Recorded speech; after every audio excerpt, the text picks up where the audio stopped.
As a hari ng Paumbong, what programs will you implement in conservation, promotion, and safeguarding of cultural property in Paumbong?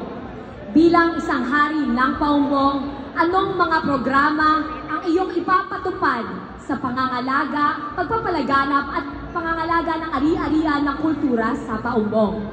Again, as a hari ng Paumbong, what programs will you implement in conservation, promotion, and safeguarding of cultural property in Paumbong?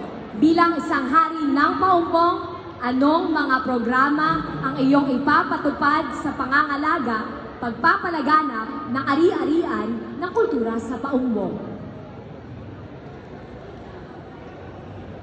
Bilang isang hari, gusto ko pong magbigay ng programa sa ating mga kabataan, lalong-lalo na sa ating mga kabataan, magbigay ng programa patungkol sa pagpreserba ng ating kultura at ng ating pinagmamalaki at natatanging yaman ng ating Paumbong. At gusto ko rin magbigay na bigyan ang aking i-push ang aking advokasya patungkol din po sa kapaligiran. Kailangan nating pangalagaan ang ating kapaligiran.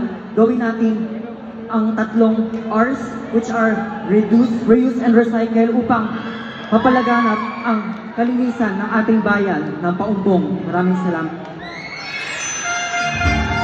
Thank you, Hari number 4 from Barangay Santo Rosario.